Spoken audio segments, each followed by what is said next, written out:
Hi viewers, আসসালামু আলাইকুম। Sabira cooking house থেকে আমি ইশরাত বলছি। চ্যানেলটি সাবস্ক্রাইব ও লাইক করে বেল আইকনটি ক্লিক করুন। কেমন আছেন বন্ধুরা?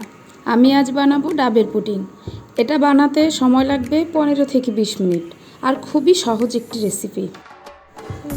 আমি 2টা ডাব দিয়ে করেছি, আপনারা চাইলে একটা দিয়েও করতে পারবেন।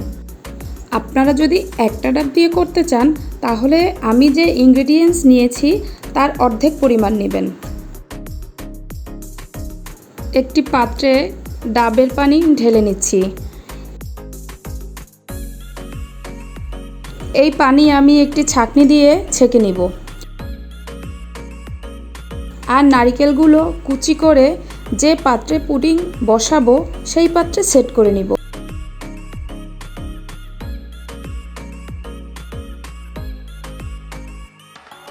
ডাবের পানির সাথে হাফ কাপ চিনি, 3 টেবিল চামচ আগার আগার পাউডার ভালো করে মিশিয়ে চুলোয় জাল দিব আর নাড়তে থাকব। আপনারা ভুলেও আগার আগার পাউডার গরম পানিতে দিবেন না, তাহলে জমে যাবে।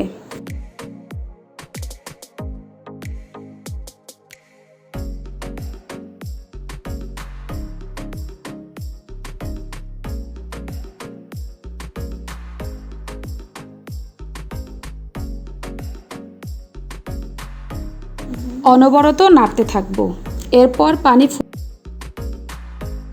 এরপর পানি ফুটে উঠলে নারিকেল সেট করা বাটিতে পানি ঢেলে ঠান্ডা করে নিব।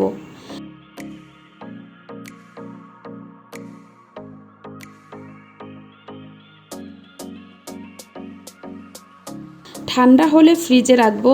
2 থেকে 3 ঘন্টার মধ্যে সম্পূর্ণ রেডি টেস্টি ডাবের পুডিং।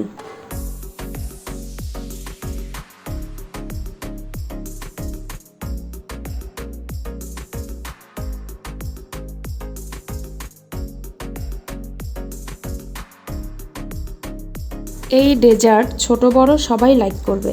আপনারা বাসায় অবশ্যই ট্রাই করবেন আর কমেন্টস বক্সে লিখে জানাবেন কেমন হয়েছে।